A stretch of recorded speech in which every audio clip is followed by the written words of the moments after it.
Good afternoon, everyone. It is my pleasure to introduce today's conversation with Minister Myles McDougall and Dr. Mintz. Minister McDougall was sworn in as Minister of Advanced Education just last week on May 16th and has proudly been serving the people of Calgary as an MLA since May 29th of 23. Prior to his time here in the elected office, he has worked as an economist, a corporate executive, technology entrepreneur, management consultant, advisor, and teacher. His diverse experience certainly is an asset to this portfolio. Dr. Jack Mintz is the President's Fellow of the School of Public Policy at the University of Calgary and is a world-renowned expert and commentator on public policy, tax policy, financial regulation. His expertise has been sought by governments, NGOs, and the private sector. To frame today's discussion, I'm reminded of a conference that I recently attended where a president of a Canadian university posted the following question to a corporate panel. What should universities and colleges prioritize when it comes to AI at our institutions? The response was, it is the role of the institution to ensure its faculty learn how to embrace AI and that students are learning about it and how to use it so that they are prepared graduates for the future workforce. Since then, I've been thinking about this event and the response overall because we know our economy and our societies, even our own places of work, are facing large and growing skills gaps, and we can all feel that as AI moves at warp speed. For those of you who are either directly or indirectly impacting the future of post-secondary education, the need to connect with one another like we are doing now, to create the space to share from one another, to discuss the trends and the developments and the changes and innovations, to best remain current and adaptable, as well as be able to excel amid ongoing challenges like AI are absolutely paramount. But we also need to increase our collaboration efforts with one another so that we can support improving people's ability to learn, right? Which is vital for an adaptive future workforce. Our research, Lost in Transition, explores how prioritizing lifelong learning and building many different skilling pathways accelerate progress for people, business, and society. And so this research really starts to quantify the cost of the skills gaps at 3 pivotal learning to earning transition points. So one of them is the time it takes for people transitioning from higher education into jobs. The second is the cost of unemployment from redundancies. And the third is the cost of disruption to jobs by automation technology.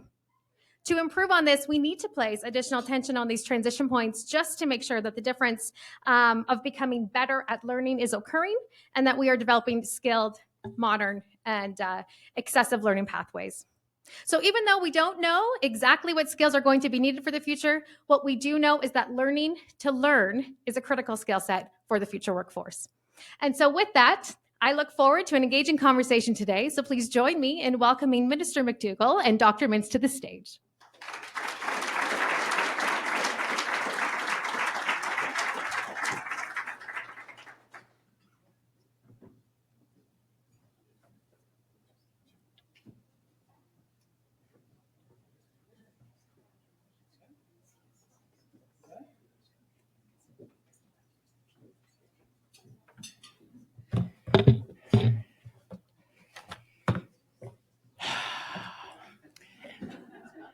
Good morning, and thank you for the kind introduction.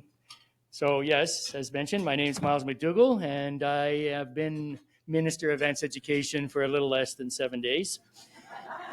So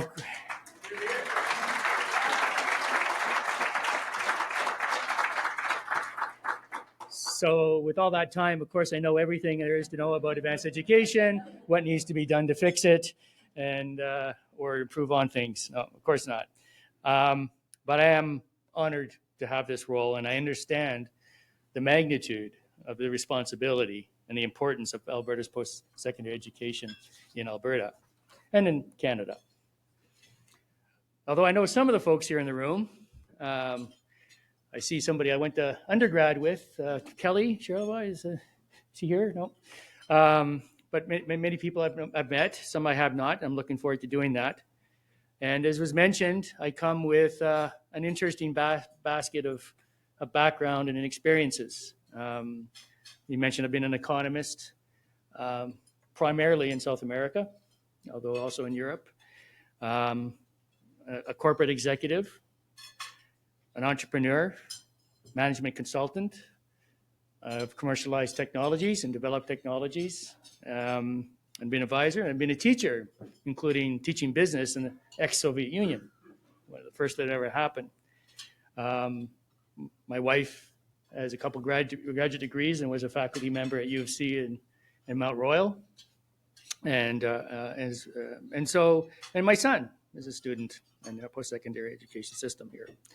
So, and that experience, like I said, is not just here in Canada and Alberta. I like to say I've studied in the universities in 3 different countries, 3 different provinces, two different provinces, sorry, and both here in Canada, Europe, and Latin America. So a broad perspective, a little bit things, people do things a little differently in different places.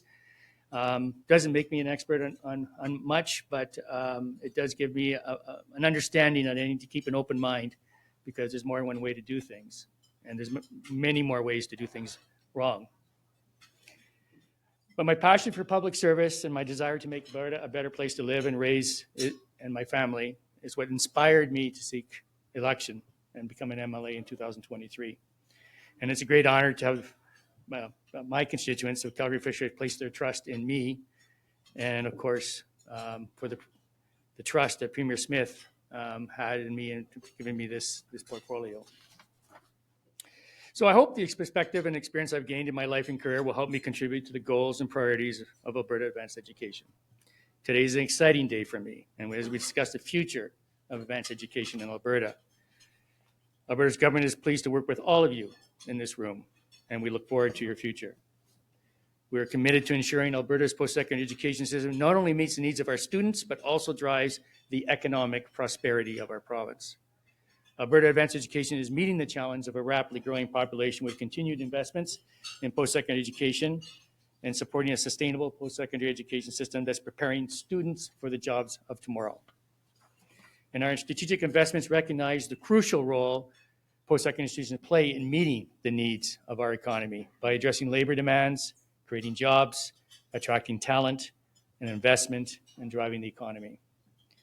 Alberta's publicly funded post-secondary education system is critical to the province's ongoing prosperity. It is crucial that we explore ways of maintaining and improving its strength and sustainability. Since 2019, advanced education has worked to better align post-secondary education funding in Alberta with that of other provinces, and to ensure the institutions are operating efficiently and in the best interests of student achievement. And I know, some of these realignments, as you will, have been difficult for many, but we also have to recognize that we have to live within our sustainable means. Budget 2025 maintains a stable base of funding, manages affordability of post-secondary education for students, continues support for high-demand programs, and delivers key mandate items. The over $312 million investment in targeted enrollment expansion funding we have provided to post-secondary institutions since 2022 represents the largest one-time injection of post-secondary funding in Alberta's history. Budget 2025 is also significant capital investments in the post-secondary sector that expand student capacity and learning environments and contribute to a strong foundation of graduates that help build the future. Budget 2025 includes approximately $171 million in capital funding for 25-26. It includes projects like the $100 million to develop the biological science building at the University of Alberta, doubling lab spaces and creating thousands of seats.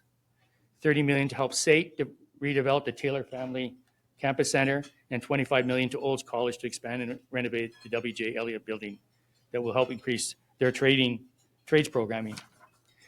And $20 million to NAIT's Advanced Skills Center, which will help meet demand for skilled trades and apprenticeship training.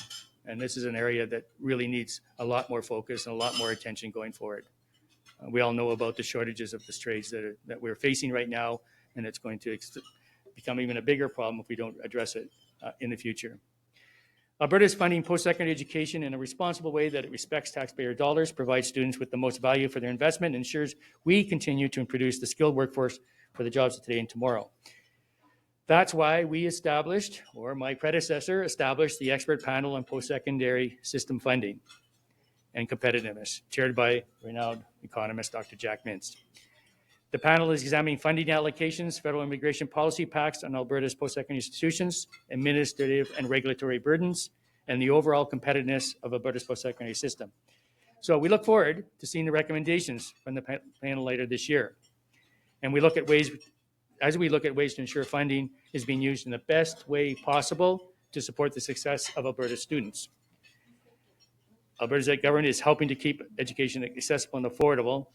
Budget 2025 supporting students to nearly $1.2 billion in investments to help Alberta's students access a post-secondary education through loans, grants, and scholarships.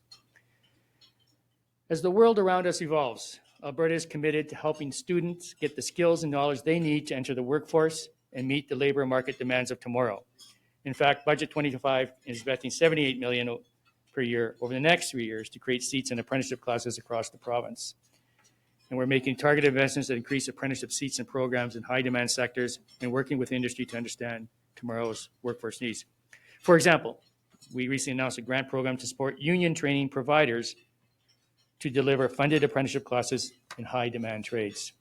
And this unprecedented new grant program will be the first partnership of its kind between Alberta's government and union partners. This investment of $15 million over 3 years reflects the province's commitment to support working Albertans and meeting the labor market needs of today and tomorrow. And so initiatives like this will help connect the students to fulfilling career paths and are key to Alberta's economic growth. Apprenticeship education in Alberta is a high-impact, low-cost investment in an individual's future. And by encouraging Albertans to choose apprenticeship programs, we can ensure more skilled tradespeople are pursuing an education and a career close to home. In addition, Alberta's government is also taking action to increase labor mobility for skilled workers from both inside and outside Canada, increasing recognition for already certified out-of-province professionals and internationally trained professionals which is integral to growing and diversifying Alberta's economy. I have a special interest in the internationally trained people because my wife herself was an internationally trained person having to deal when she immigrated with me back to Canada and trying to work through that process. It wasn't easy, unnecessarily difficult, and we need to make these things easier by making sure that we establish high standards, but facilitating them, making our new Canadians coming in here and becoming productive members of our society. Alberta's Labour Mobility Act also helps remove barriers and creates a consistent approach to recognizing out-of-province credentials to enable highly skilled Canadian certified professional workers in more than 100 regulated professions to get work in the province more easily and quickly. I look forward to diving into my new role and to connecting with Alberta's post-secondary institutions, students, industry, trade unions, and innovators and entrepreneurs here in this room. Alberta's government is steadfast in its commitment to building a post-secondary education that is innovative, accessible, and aligned with the needs of our economy. And I look forward to working with all of you to ensure our world-class post-secondary system remains accessible and affordable and continue to meet the needs for all those in this province. And thank you.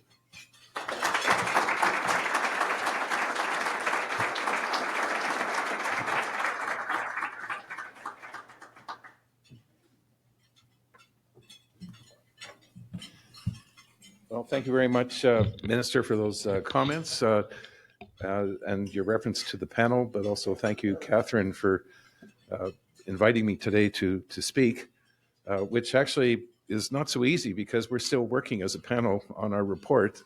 And of course, you may have lots of questions like what are we going to be recommending and things like that, but I'm not in position yet to do that sort of thing.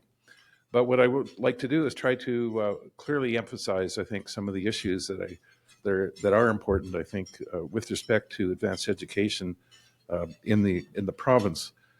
I'd like to kind of start with a bit of a survey, if you don't mind. And I would like to ask those people who got a degree either at a university, college, or polytechnic in Alberta in your career, could you put up your hand? Just what I expected. In fact, I'm a graduate too. I went to the University of Alberta. Sorry, Ed. But that's because I was born and raised in Edmonton. And you know, certainly U of A is an excellent institution, globally recognized. In fact, so was University of Calgary, where I'm ending my career. If Ed ever wants to get rid of me, but it's been a very important thing to recognize the huge contribution that the post-secondary education system provides to Alberta. Think of the people that are here who have been trained in this province, working and providing significant benefits to the whole province in terms of its economic prosperity. And there's many others that have also contributed to other parts of the world too, and we shouldn't forget that's a positive thing as well, not a negative. But it is something to see that in this room, I think must have been like 75, 80% of people put up their hand that they got an education here, a post-secondary education here in Alberta, and are working in Alberta. In fact, that's actually what the data shows, that roughly 4/5 of the students who go through post-secondary education in Alberta stay in Alberta. So that's a very high retention rate, because in the world today, there's lots of opportunities around the world, but it's also a testament to Alberta that it can retain people like that.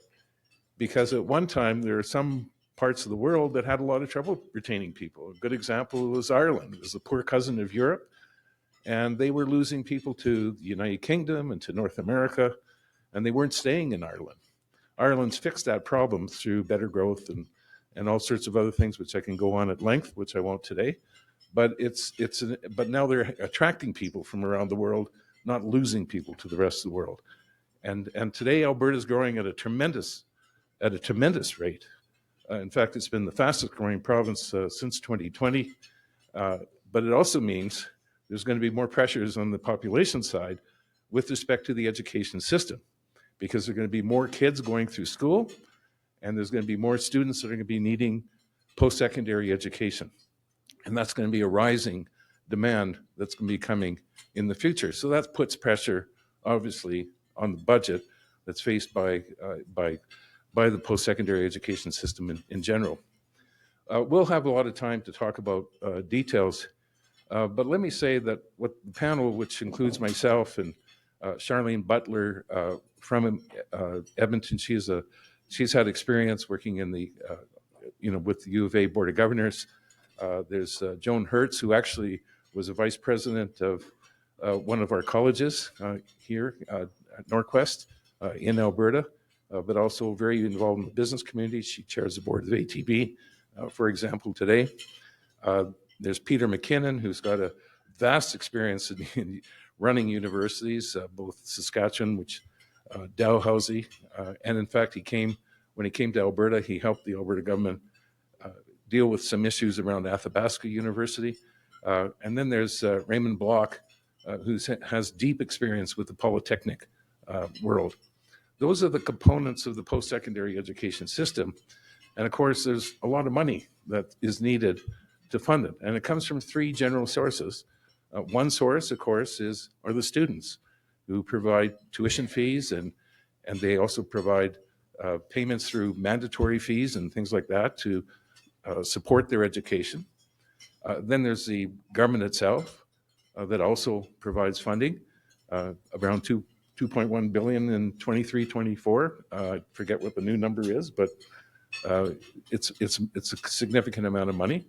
And then, of course, the universities fund themselves with other own revenues that they raise, which partly reflects some innovative opportunities where they can generate revenues that can support the overall education of the system.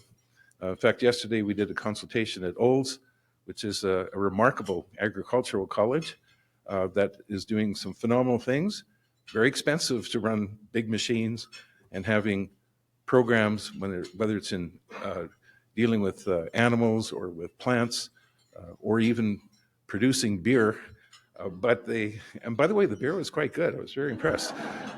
But it was impressive, the kind of work that they're doing and the kind of institutions they're working with around Canada and some outside Canada. And it really is an outstanding agricultural college, but it's also very expensive to run. And so these things are very important for us as a country, as a province, to have well-functioning universities, colleges, and polytechnics, as the minister has emphasized. And of course, as a panel, we really know that the funding of the system is important, and how you do it is very, very important. Let me just sort of throw out one thing which is really just a way of thinking about the role of government funding and the role of student funding of their education, which we can't forget. Students also have a very important role. If you sit back for a moment and said, what would happen if we ran post-secondary education just like any other commodity in the market? You know, let's say like food industry or the oil industry or whatever industry. And in other words, it would be just a privately run operation. The post-secondary education students would offer their programs to students who would then pay a fee. There would be no government funding because it's all private. And so then you have to ask the question, well, what's the role of governments in funding post-secondary education? Why do they do it? Because in principle, you could run it like a private system. Well, obviously, there's some issues that are involved with that. And when you start thinking about it, it's the fact that you may have problems created in society if you don't have government support for post-secondary education. One of those problems is the fact that it's well known that people will underinvest in education if they don't have some support in doing that. And they do that because they know that they need to get skills, but they may put a very high discount on whether they will actually succeed. There's a lot of risk associated with your human capital when you invest in it. And so you may be reluctant to pay a lot of money because of that risk and also in anticipation of what happens down the road. And also employers tend not to invest a lot in skill training because if they do, it's very often their employees will quit and go to other firms, especially the really well-skilled ones. And so they tend to underinvest in skill training. So obviously one of the major functions of government funding is, with respect to the post-secondary education system, is to help generate benefits for society in terms of making sure people get their education.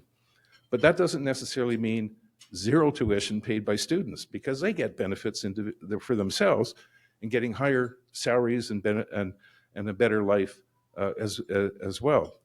So there's obviously some share that has to be between private contributions to post-secondary education for the students that benefit from it, but also the public, the taxpayers supporting it because there's significant benefits to society in having that institution, those institutions that are operating.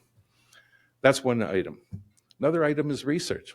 Well known that especially discovery research, where you don't get paid money for discovery research, but it's very important. Finding the latest medical technologies, the latest, like in the energy industry, the latest types of technologies that could improve energy efficiency, et cetera, and clean energy, et cetera, and all these items. Those ideas are very important to create, and of course, the post-secondary education system through both discovery research and also applied research that industry often supports is very important to society as well, because those ideas and innovation is a major source of economic growth that you find in societies today, but not only today, but also going back 10,000 years ago. One of my favorite books was Ian Morris on why the West rules for now, which was East versus West, but it goes back 10,000 years. But one of the major things that contributes to economic growth is innovation, ideas. And of course, the post-secondary education system provides that, and someone has to help pay for it. Some of it comes from industry contributions, but society as well, taxpayers as well, support that because they know it's important in order to create a better society today.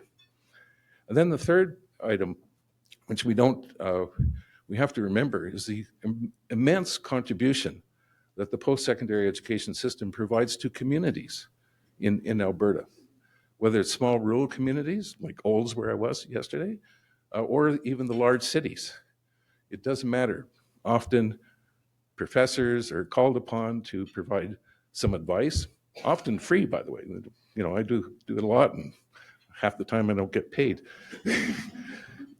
But a lot of people do they invest their time into doing things for businesses. Businesses and governments will seek advice from institutions. Institutions also carry out all sorts of cultural activities, other activities that are very beneficial to the community around them, and all that costs some money and it needs some support. So when you look at it, the government's role really comes down to like three things that wouldn't get funded otherwise if you had just a private system. And those three things are skill training, research, and also the community impact that the post-secondary education institutions have. So that's a challenge that is with funding, is how do we make sure that there's sufficient money that's going to be able to support the system in general, a system today which is going to grow more because we are seeing with this large population increase in Alberta that there's going to be even more demand for post-secondary education. And so that is going to be the challenge, and I certainly look forward to the discussion we'll be having in a moment. Thank you.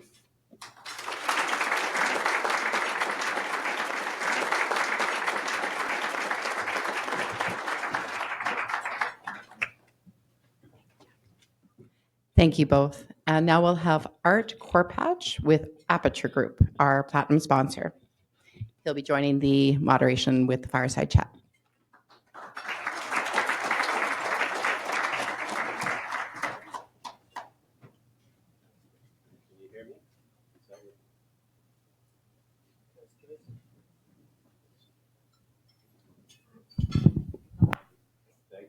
Good afternoon, everyone, and thank you, Minister and Dr. Mintz.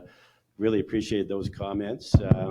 Minister, since you're so experienced now, 7 days on the job, we might ask you some tough questions.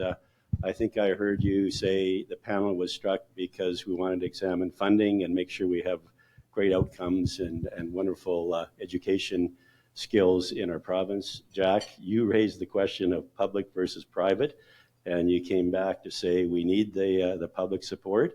But let me just press you a little bit on that, and I'll ask the audience, be ready with your questions. We'll do a few here, and then I'll be coming to the audience for questions. But normally when you strike a panel, you have some premises on what you think you might find. And I guess my question to you folks, can you tell us what those premises might have been? Are you focused on cost per graduated student? Are you focused on the culture and philosophies that the universities have trended towards? Or what other elements did you think you might find? And part B would be, do you think our government will have the courage, Minister, to make any significant changes if the data supports that? Well, I think, well, first of all, the premise is that, and I take this from my back. Sorry, can we push that back so the folks over here can see? I don't know, folks in the room, can we do that? I wonder. Thank you very much. Sorry, Minister, I just thought there folks in the corner there can't see you.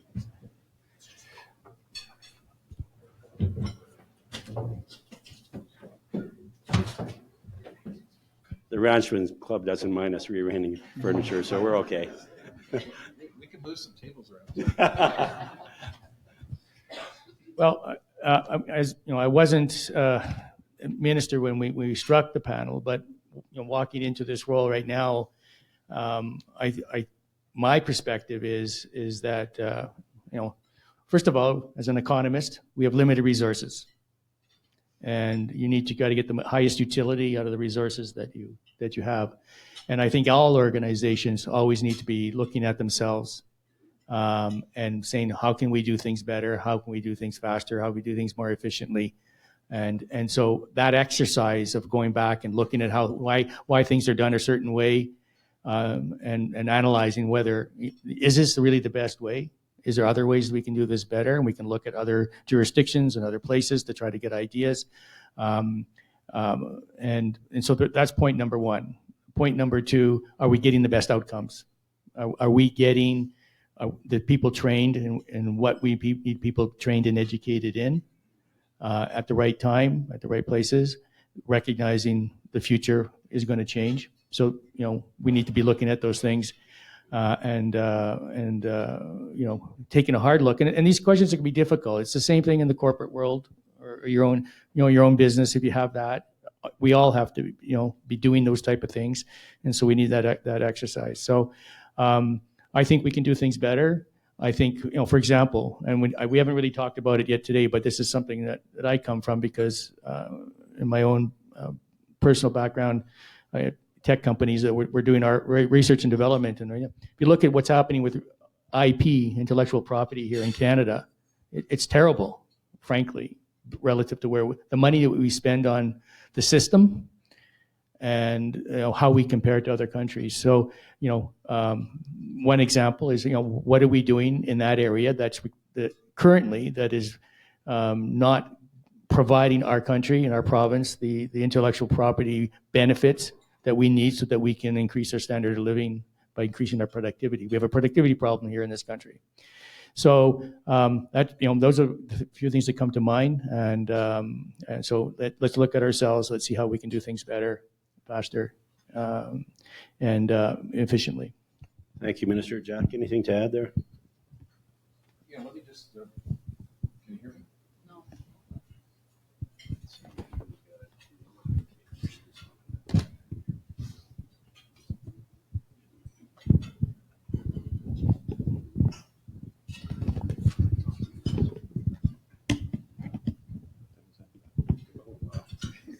I don't have the same microphone. Well, anyway, talk about technology. Anyway, let me just add a few things, which I think is important. First of all, and this is what I was trying to stress in my first comments, is that we have to ask what we're trying to achieve, which is the outcomes. And I think Minister is absolutely right that outcomes is really what you're interested in. And how can you achieve that with the dollars that you have? And of course, that means the money has to be spent in a way that's going to encourage getting to those outcomes. And secondly, doing it in as efficient way as possible, which of course gets to the cost issues that you raised, Art. And obviously that's not an easy thing to do. Now, many of you know me, my background, I've done most of my career on tax policy over the years. And it's the same sort of questions you get with respect to asking about a tax system. What's the point of having, why are you raising taxes, and what's the best way of achieving, what's the most efficient way of raising those taxes? What are the outcomes you want to try to get with your budget and things like that? It's always the problem that everyone has to deal with.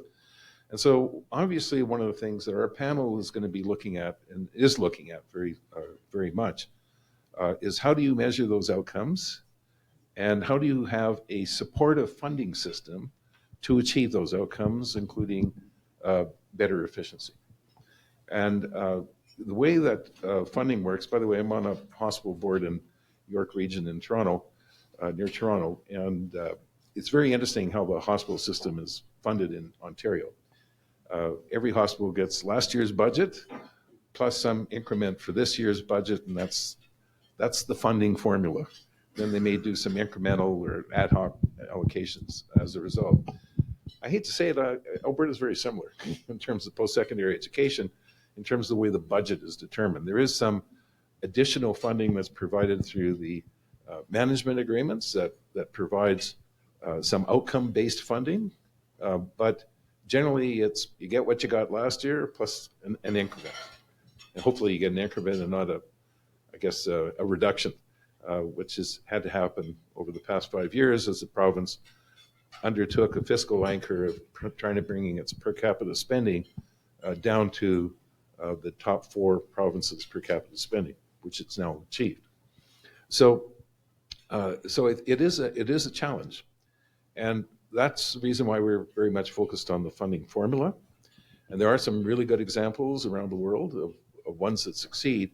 But the idea, in my view, is to create the incentives, the autonomy for institutions, and their ability to adapt to the market, because they have the right They know the market. They know they know their students. They know what their students are looking for, and of course, there are ways of trying to measure their performance in terms of how they're achieving it. But that's basically the funding formula that plays a very important role, and of course, that's something that we're very much structured on. Just like in tax policy, I focus a lot on the structure of taxes, not on the amount of taxes to be raised, but which is the best type of taxes to raise. It's the same kind of questions that have to be raised here about how best to allocate the funding. Thank you, Jack. And I guess you could say that we need some public good outcomes, like you talked about research and innovation in certain areas. Many in the room that would probably say that if you were choosing private delivered versus public delivered services in any sector, that the efficiency would be greater in the private. So how do you keep the model that delivers both the public good and gains these efficiencies? And it sounds like that's part of what you're trying to achieve with this review of funding. Right, and that's always the difficulty around the public side of funding. It's very easy to talk about private funding and how private markets work because there are prices that guide how the resources are going to be allocated in the market. And so if a company is not doing well and they're starting to lose profits and they go out of business, well, that's what happens if you don't do things well. If a company does very well, makes a lot of profits, they can expand, hire more employees, et cetera, et cetera. When it comes to the public funding, though, there isn't necessarily easy prices. Like, how do you put the price on, on the underinvestment or the amount of subsidy that needs to be paid to, make sure that you have the right social investment in research or in skill training? How do you price the impact that post-secondary education has on the prosperity of the communities around them? There's no prices to observe per se for that, and so it becomes a judgment and a value judgment about what appropriate shares, et cetera, that has to be considered. Thank you. Let's consider this topic in question, staying on the sort of funding capital theme. Many of the university's funds come from governments in the form of research grants. And I understand, and Dr. McCauley's in the audience, and he's helped educate me on this, is that a lot of these research grants have a lot of strings attached, whether they're ESG or DEI type conditions and criteria. What are your thoughts on that? And is that part of the panel's scope? And I'll leave it to you to have some response. Well, I think what you're particularly referring to is the federal funding of research, which I forget how much comes to the Alberta institutions. I'd have to check the numbers on that, but it is a fairly significant amount of money. But of course, it's spent around Canada in general. Now, actually, I've had experience on this because I was asked to be the chair of the Social Sciences and Humanities Research Council between 2011 and 2017. So I saw the changes coming in 2015, where this became this focus on, diversity and equity and inclusion, et cetera. And it certainly has had an influence on federal funding. Now, there's different aspects to it, and I think we have to remember what they are. There's three types of diversity, equity, and inclusion type issues. The first one is one in which you want to be inclusive. You want to recognize the diversity of all types, not just for designated groups, but all types, including the people who are now today. You made a reference to it earlier. Diversity of opinion too is very important at universities. So you want to. So if you have a research grants that are supporting, the idea that overcoming any racism or any bias in funding, you want to avoid that type of thing. And I think not only is that part of our Charter of Rights, but I think most people in this room would agree that that you really want to have a neutral approach to funding. And I think that's been partly lost, I think, at the federal level. If it was stuck to that, I think we wouldn't be debating this issue at all. The other types of DEI is where you say, well, we're we have to correct for past injustices or past history.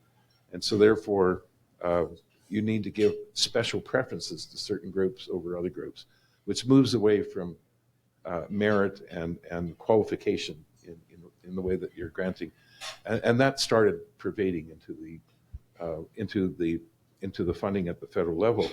And then the third aspect was, which is the one that I think most people would really be upset about, is DEI that wants to restructure society. That's the revolutionary approach. We're not doing things right now. You got to completely redo everything that you're doing now, which is a very different approach.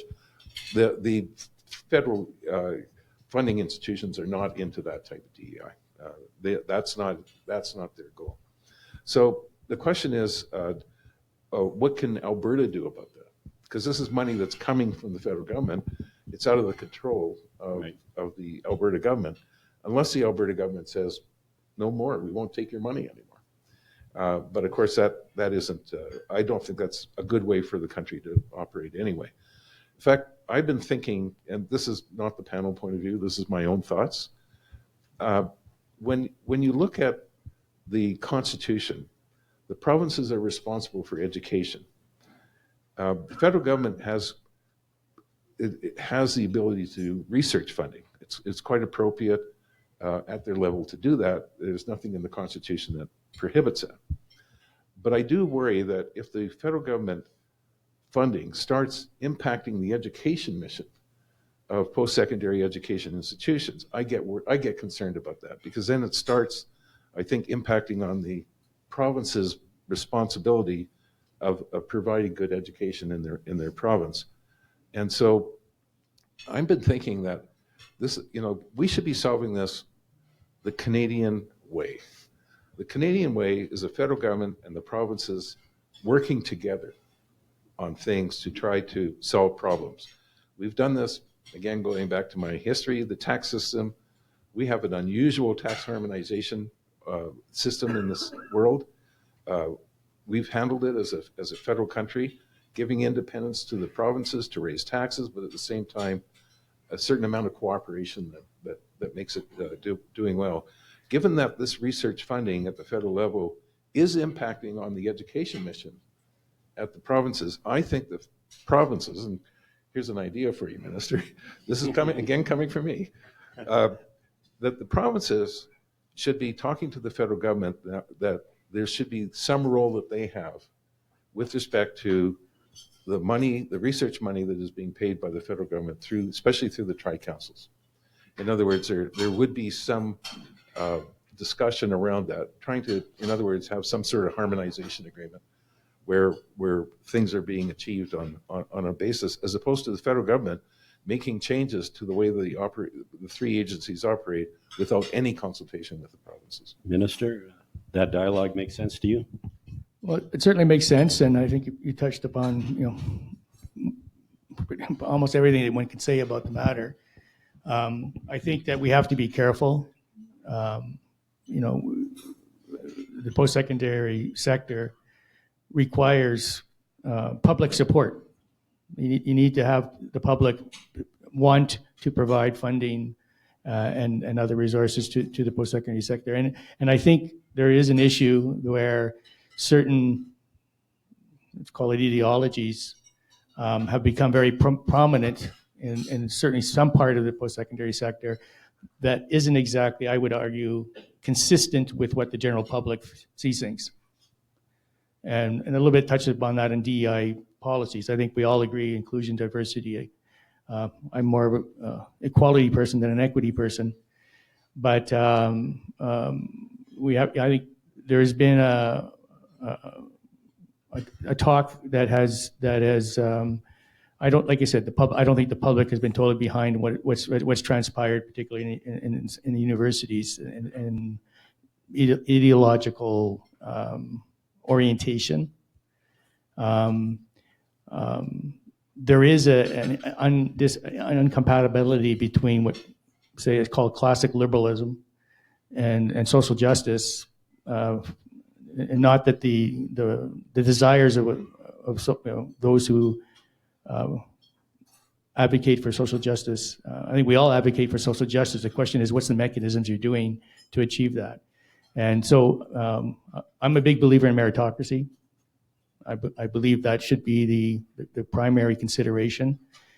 And if there are certain segments or groups that are underrepresented in that area, we should be dealing with the base. What is the reason why there's not the same type of participation in those areas, as opposed to forcing, possibly at times, those who are not have not been prepared adequately for or had the same opportunity to be trained and educated to take those positions in the faculty or as students, etc. So, in research grants. So I think it's a bit of a, I don't think we need dramatic changes, but I think we need to keep our focus on what is the outcome, what are the results, and recognize that merit matters, especially in this competitive world. And if we give people the opportunities, and this is the question. It's hard to get 100% equality. It's hard of opportunity, but that's where I think we should be focusing, is the quality of opportunity, and making sure that we have the education system before post-secondary that's available and accessible and fair, and that we're dealing with issues of new Canadians coming in, that make sure they're getting the support they need so they can be equal partners in our society. Thank you, Minister. I think you could add to that list, trying to ensure that we don't have a bias against the oil and gas industry, because some would feel that the education systems have allowed themselves to have that bias permeate the institutions, and I don't think that's in the interests of the province or many people in this province. So don't know if you have a thought on that, Minister. Well, I come from the oil and gas sector myself, so I spent 30 years in different areas within that sector. I think that, and I think part of the issue is that there's a lack of understanding how energy works, how global oil and gas markets work, what's really going on in other countries, particularly those places that, like ourselves here in Alberta, they're endowed with oil and gas resources that we can exploit. The policies in the past, certainly federally, in my view, seem to ignore the fact that there is no other major oil exporting country on the planet that charges a carbon tax on their own, or limits or inhibits the production there. And there's a lot of, this is why we need free speech. This is why we need opportunity where people can feel free to discuss the different elements and make sure that everybody has the best opportunity to be informed on the details of public policy, including that. So I would agree that, there's been a sentiment against it. I think there's a little bit of the pendulum is moving back towards the center a little bit, as we start recognizing that in the case of Alberta and Canada particularly, that there is serious implications for trying to limit. I spent a lot of time in emerging market countries, my career, and I just don't think people understand sometimes how difficult it is to become a prosperous country. You have, it's tough. If it was easy, everybody would be doing it. And there's a reason why the vast majority of the planet is poverty, and it's including some of those places that have all the natural resources that we have. You talk about a Brazil or an Argentina or a Russia. What are the policies? What are the way they're managing their things that provided that prosperity? And so it's not just about oil and gas, it's about everything else. It's tough. You need to find your competitive advantages. You need to exploit your competitive advantages. Yes, you need to be environmentally sensitive. I spent a big part of my career working on reducing CO2 emissions in oil sands projects that nobody knows about. How much has been going on, how much money has been invested, how much the industry has been investing in those type of things. So I think we need to do a better job at communicating that, and I would agree that it's been an issue, and hopefully the pendulum has changed a little bit. Thank you, Minister. Actually, the Minister for Natural Resources federally, Tim Hodgson, was talking this morning at the Chamber, had some very encouraging comments. And Minister, one of the things he mentioned was that something like 90% of all the hydrocarbon resource in the world is in 10 countries. And there are only 2 of those 10 countries which are democracies, US and Canada. And so Canadian energy is really important to the world and the well-being of people. So thank you for those comments. Jack, just to wrap up your thoughts, I think the business world thinks of it as, on research grants, are we allocating those to get the best outcome for society? And if conditions are put on, then that maybe doesn't achieve that outcome.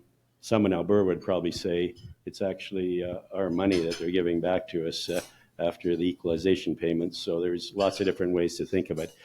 Time to hit the floor. Who would like to be up and have a question for our minister or Dr. Mintz?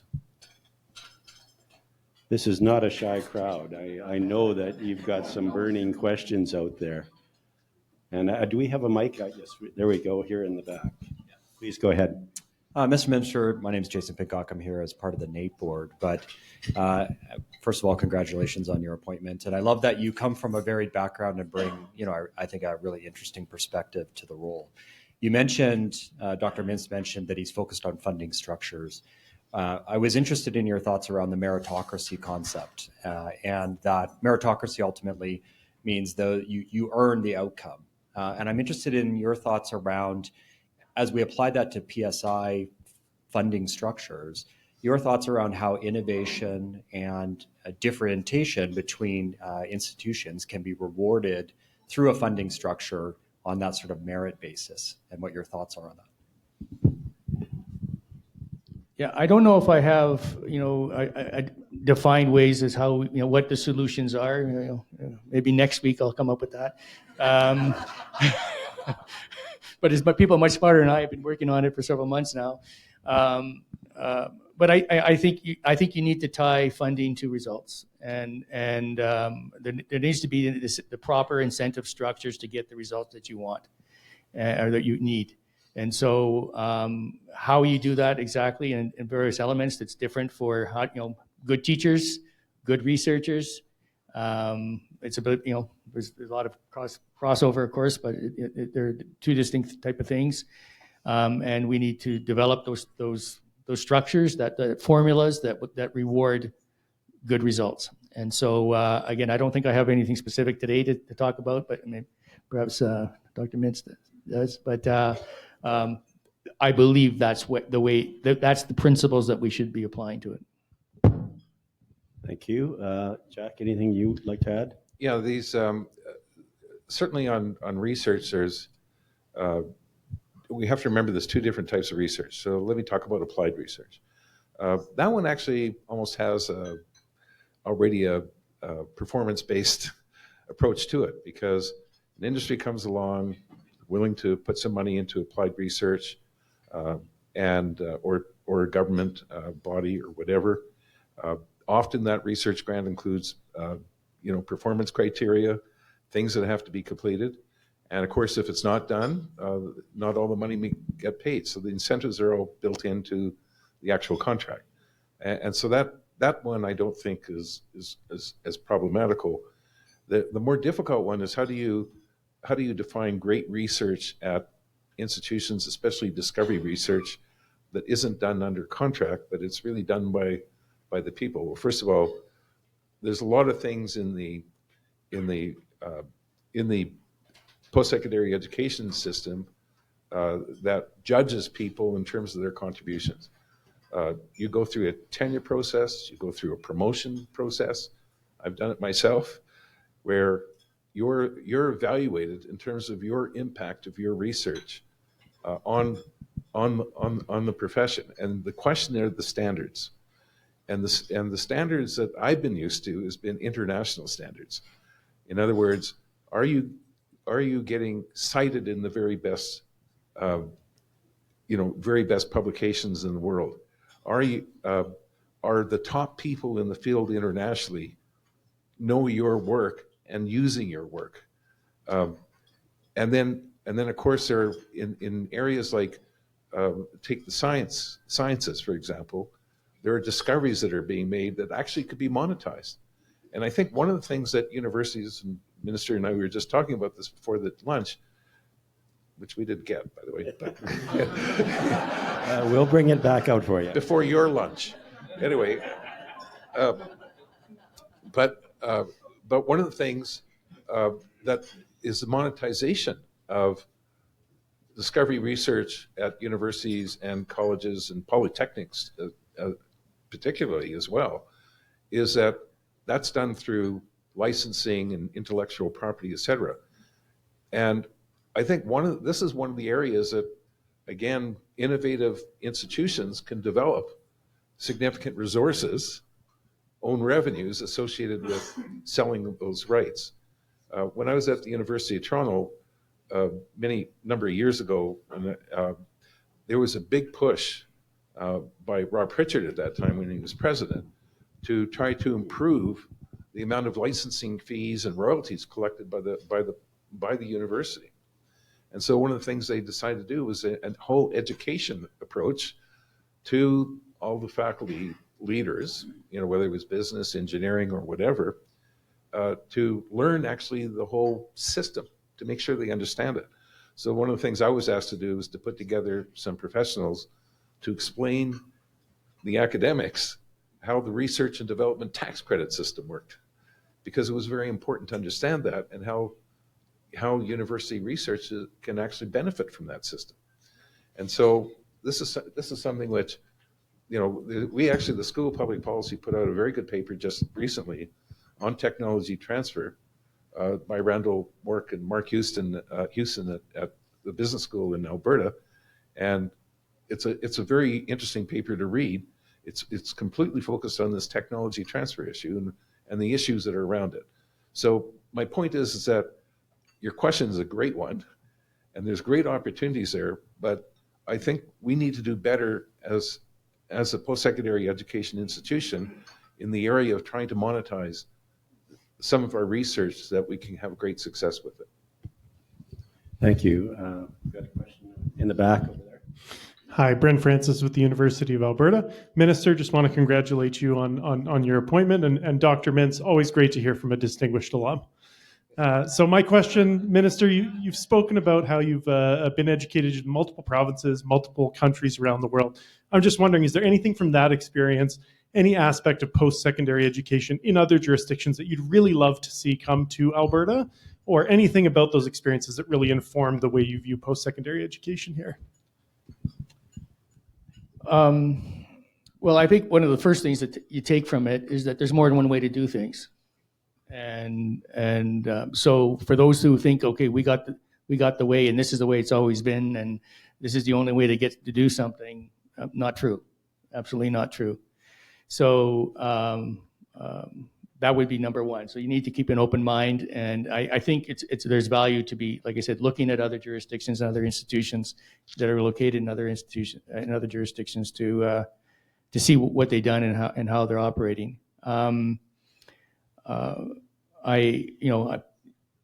been in a classroom where education's free. I don't think it works very well. You have a lot of people sitting in the classroom, they're not there seriously. They're sort of wasting time to avoid having to go work or something, or other things. And so I do believe, for example, that you have to have, the student has to have skin in the game.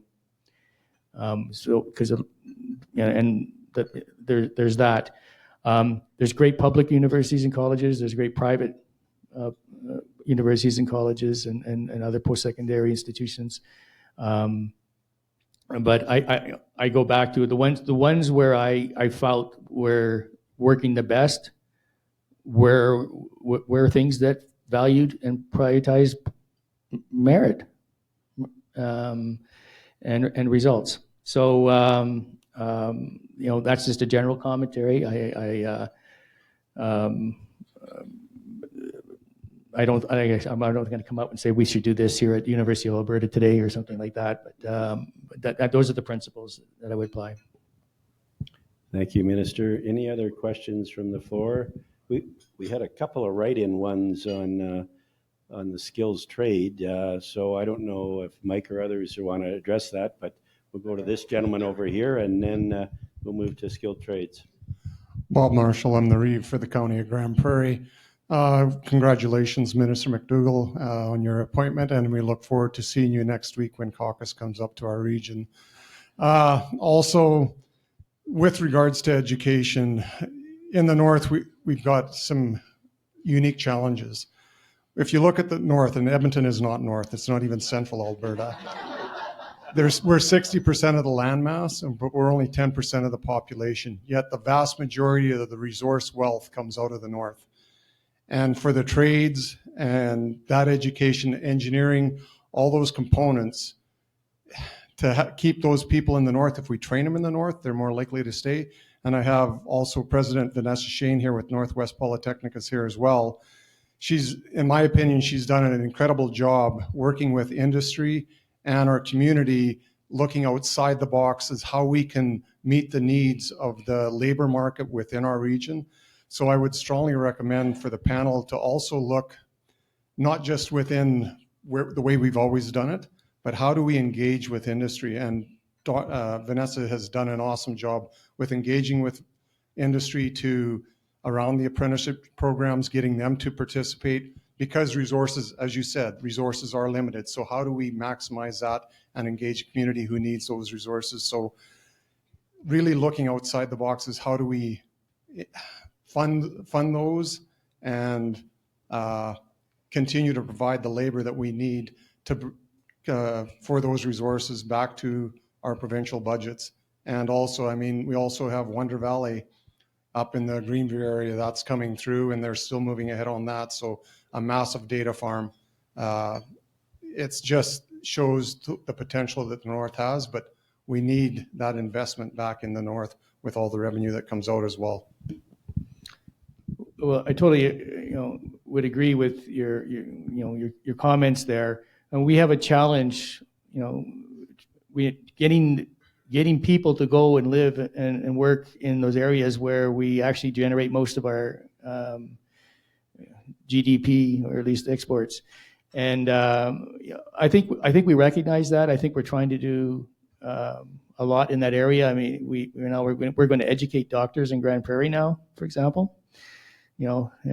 What's the word there? Is put a med school here. The person will come, and hopefully they'll find somebody in the community that they end up marrying, so they want to stay. And so we had a lot of shortages, and I know for example, Fort McMurray, the MLAs there are very concerned about the fly-in, fly-out type of situation you have there, and they want people to stay in the community and be part of the community.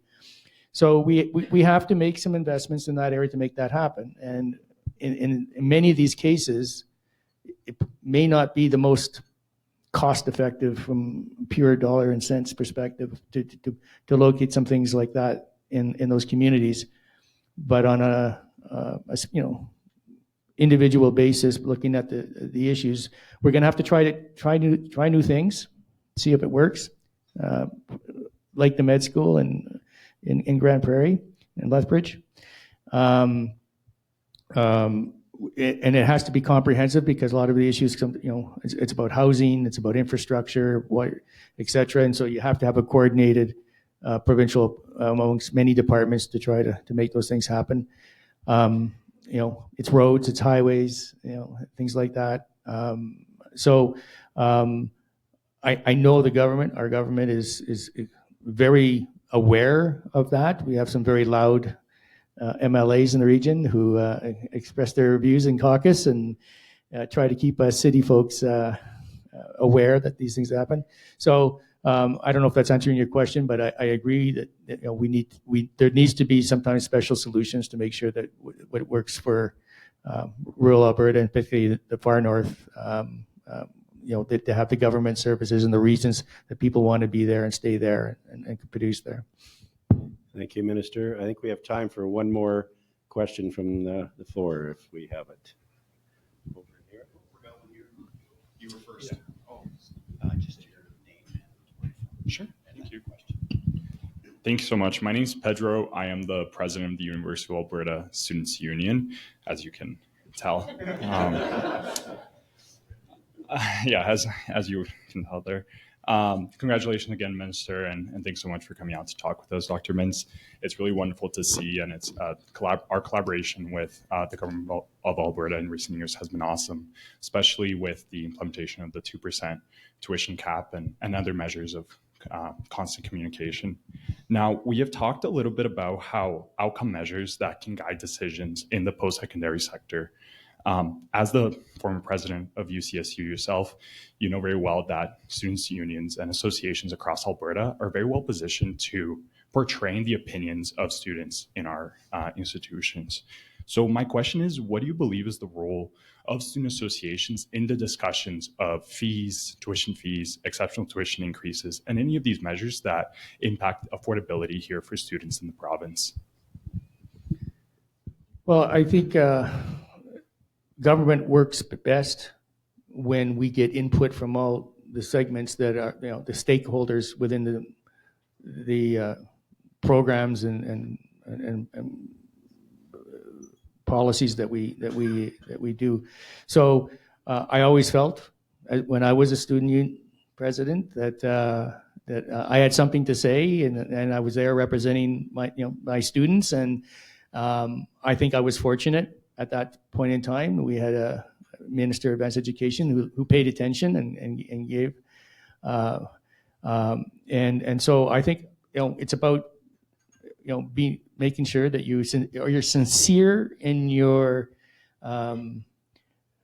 desire to listen, to pay attention, to try to put yourself in those shoes of in the case of yourself, of the students, and make sure that that's incorporated into the policy mix. Now, sometimes we're going to disagree, or sometimes the priorities are a little bit different, but I think my background would indicate that. But students have something to say, and they have a lot of great ideas, and they should be incorporated as part of with everybody else and into the mix, and try to come up with an optimal solutions to all these things. So I'm glad that you're doing that. Looking forward to an interesting new year, I'm sure, and I'm looking forward to meeting with you and your colleagues going forward. Dr. Mintz? Yeah, no, I thought I'd just throw this thought out for you. If I was running a student union, I would not only be worried about the fees, I'd also be worried about the quality of education. And in fact, part of it is because I was associate dean at Rotman School and business schools, and believe me, you get, especially when you have executive programs and people are paying $30,000 a year, they really worry about the quality of their education. That's when you have a lot of skin in the game, right? And I think that's very important because, for example, we could really cut your fees in half. We could cut all professor salaries by 50% and get rid of a whole bunch of administrators. And of course, the very best professors will leave and go elsewhere and things like that. And so it's going to have a big impact on the quality of your education, but you'll have lower tuition fees. So I think that trade-off has to be considered by the students' union themselves. And I find it would be very useful to understand exactly how you think about that trade-off. And I think it's a very important one because obviously that's going to be important for the minister himself down the road of thinking about how can I make sure that the fees you do pay are giving you the education that you need, which goes to the outcomes, but also what would happen if you did pay a bit more? How could we show that that's actually going to be an improvement in your education? And I think that trade-off has to be considered. Thank you. I think we're going to have to wrap it there. Ladies and gentlemen, please join me in thanking the minister and Dr. Mintz.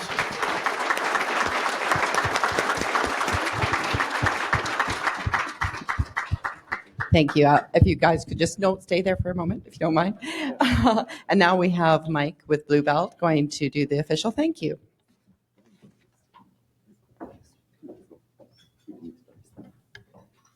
Thank you, Catherine. Minister, Dr. Mintz, Art, thank you. And what a great question from the young gentleman from the post-secondary system here. Minister, you have a lot of challenges ahead, and no doubt you'll solve them all by the end of your term. But as Alberta grows, there is a labor economics challenge ahead, and it's this burning supply for certain trades and jobs be satisfied with adequate supply from the post-secondary system. And it's a big challenge, but if it's one group of people to do it, it'll be Albertans. So we want to thank you and thank the panel with some great gifts on behalf of AEG. So we have some AEG sponsored merch from Catherine, as well as the original document that had the Dominion of Canada granting Alberta its mineral rights and its natural resources. So something very, very cool. And let's thank the panel again.